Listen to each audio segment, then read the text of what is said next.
Did she tell her potential board members that she was doofus testing them up front? No, she doesn't get caught. That's our language. No, that's what I'm saying. Like, it sounded like she said the words, I told them I was testing. No, but not doofus. Yeah, that's fine to say. I'm going to test you to see vis-a-vis your commitment. That's legitimate as hell to say, just without the doofus part. But I mean, some of these guys haven't been tested like she said. One of the other gals meets them on the weekend. You know, they drive. I used to like to have people when I was in New York or when I was in Los Angeles. I'd figure out where they had to fight traffic both ways. Normally, a meeting in downtown Los Angeles at 5 o'clock, they'd have to leave at 2:30 to get there. And leaving, they'd have 4 hours of traffic leaving. And you know, some people will base the likelihood of them accepting an appointment like that based on traffic, and you don't want them. That's the antithesis of what you want.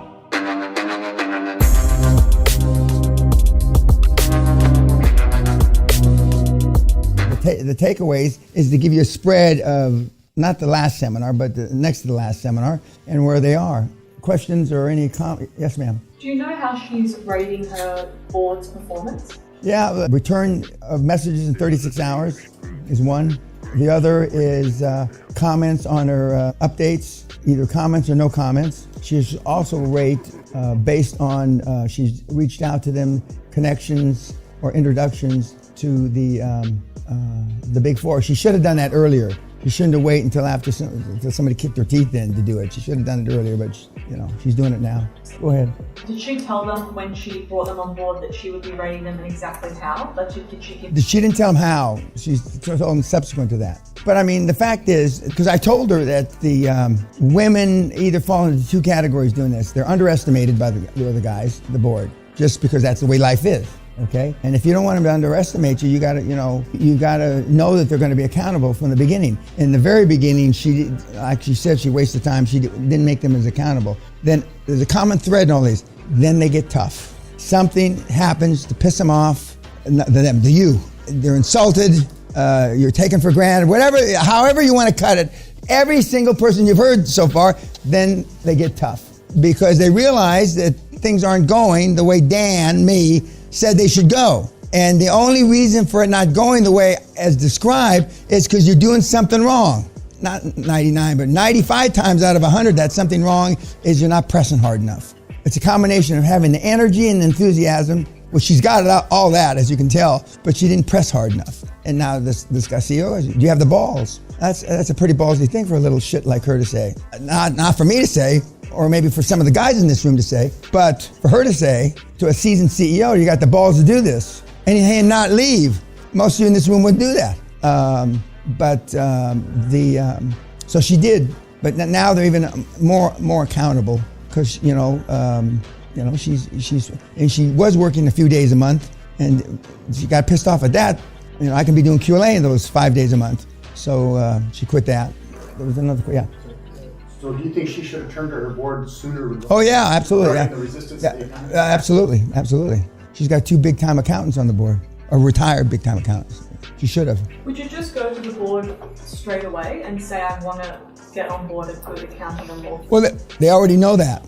Part of the pitch, it's in the templates, is we're building a world-class board that we're going to recruit a big major accounting firm and a big major law firm. Okay, and I'm going to be looking for you for insight, guidance. I forget the other words they use in the template. Insight, guidance, and something else. Direction, yeah. Insight, guidance. I should remember these. I fucking wrote them. Insight, guidance, and direction. I'm looking to you. Now, sometimes the board members will say, well, they'll want to bring in the big accounting firm before it's time, before he may be the second person on the board. So, there's a time lag. Well, but some of them will say, well, the right response is, can I depend on you when it's time, when I'm finished the board, when I come back to you for introductions to the big accounting firms. Now, that's a dicey thing. She practiced with small accounting firms and did all right.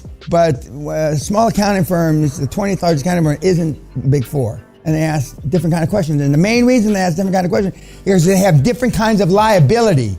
They're worried about getting fucking sued. ABC accountants in San Jose, California isn't worried as much about liability as E&Y, Deloitte, KPMG. So there's a different level of questioning and concern. And so but her pitch is better. But a lot of the big firms still will say no. And they may just say no because it's a young kid. I mean, she looks 20 years old, or am I missing something? We had, years ago, we had a kid, a girl again, who was 25, who looked 15. And I told her not to do any in person. No in person. I mean, no matter, I don't care what the fuck comes out of your mouth. You look, and when she wore her hair in pigtails, she looked 12. There's times that you can bend the foundation a little. I mean, none of you, look like that. In fact, a few of you look like too long in the tooth to even do this. You look. I wasn't thinking of you when I said that. No. I mean, some of you look like you've been beaten up all your life. Because guess what? You have been beaten up all your life. But we brought her in, and I'm sure she's going to hear this, because I wanted you to. She's a regular, just a regular, I had forgotten she was a nurse. We had a plethora of nurses in that group. And once in a while, if they don't like you, well, you're just an RN. I mean, you're not an M. Medical doctors, which are thick as two short planks, never get asked shit about why they're doing this. They're given the benefit of the doubt. And once in a while, when guys have graduate degrees from prestigious schools, which I certainly don't fall into, don't get asked those kind of questions. They just, it's part of your game plan, learning curve. You went da-da-da-da-da. But I mean, she's really energetic, as you can tell. She gets excited and she forgets the words. But it doesn't matter. She's still getting it done. And I hadn't heard the thing about brushing my teeth and taking the dirt out of my lips, and I hadn't heard that yet. But I looked at you, look at your face when you were listening to her. But she's a cute little kid, and I don't mean that in a demeaning way. But she's certainly not an Oxford MBA. Would we all agree on that? Yeah, okay. Shows some enthusiasm. Oh, yeah.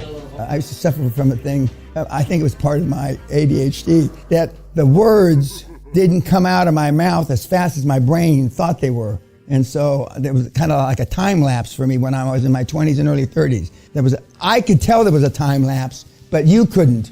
But every once in a while I'd stop because I think my lips would have to catch up. But it was part of my ADHD, which I was only diagnosed with that. I was in my late 30s. I mean, they just called me retarded before. I mean, they didn't have all these letters. What else about the kid? And you notice she's got her little things in the back, her pictures and her and the things that are hard for her. Yeah. That grandmother's gonna be trouble. She's gonna have to ditch that. No. Well, the grandmothers are her built-in babysitter, so that's why she's there. But no excuse for that. But either she's taking care of the kid or the grandmother is. So and that's very Asian. I mean, the grandmother.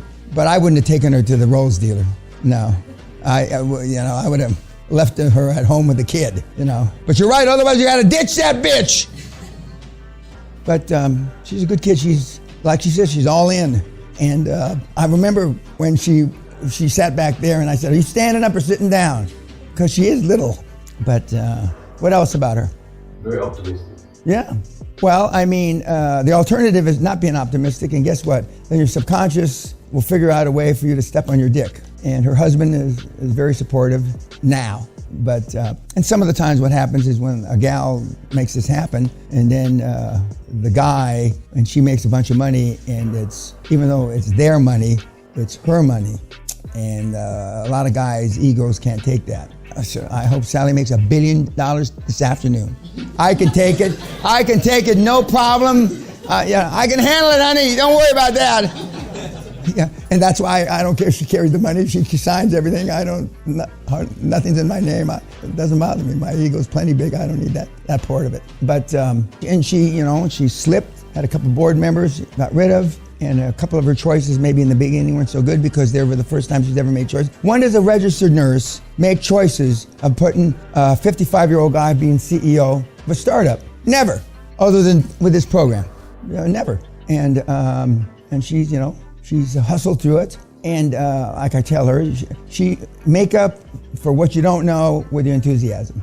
And like she said, she's all excited. And I'm gonna tell her in the report, I hope you don't get this excited when you're interviewing these guys, you know. But she's a good kid, and that's another sliver of healthcare. There's a whole bunch of them. Just as when I was asking you about medical engineering yesterday.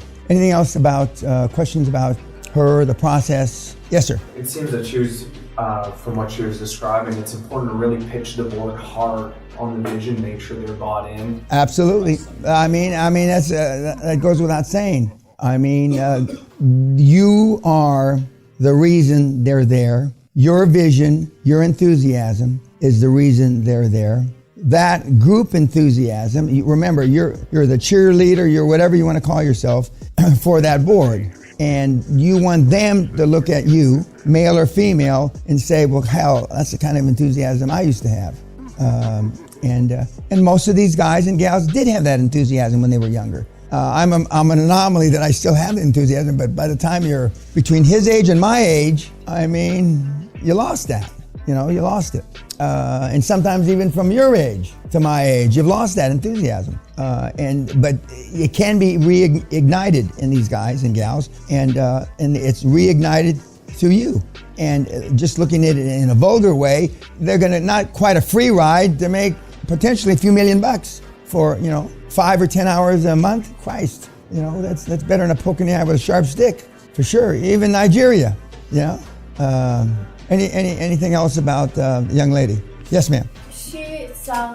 Obviously she sounds very smart, but she expressed herself as I'm a slow learner, basically, I'm a Forrest Gump, and she was very humble.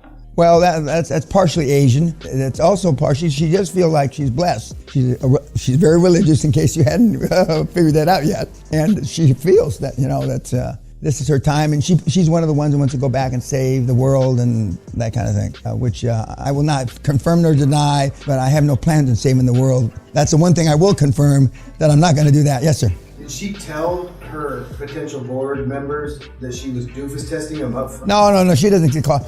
That's our language. No, I'm saying, like, it sounded like she said the words. I told them I was testing. No, but not doofus. Yeah, that's fine to say. I'm going to test you to see vis-a-vis your commitment. That's legitimate as hell to say, just without the doofus part. But I mean, some of these guys haven't been tested like that. Like you said, one of the other gals meets them on the weekend. They drive. I used to like to have people, when I was in New York or when I was in Los Angeles, I'd figure out where they had to fight traffic both ways. Normally, a meeting in downtown Los Angeles at 5 o'clock, they'd have to leave at 2:30 to get there. And leaving, they'd have 4 hours of traffic leaving. And, some people will base the likelihood of them accepting an appointment like that based on traffic. And you don't want them. That's the antithesis of what you want. And she's doing a good job. And again, I wanted you to see somebody that's, except for the enthusiasm, she's more enthusiastic than just about anybody I got right now in the stable. And she jumps up and down. But anyway, she's more enthusiastic, and she's got like a childish quality that's nice to see that enthusiasm. Instead of half dead, we got to poke them with a fucking prod to see if they're still alive or not. I got a couple of those too. Any other questions about her? Okay, we're going to go back to the board. Thank you, YouTube.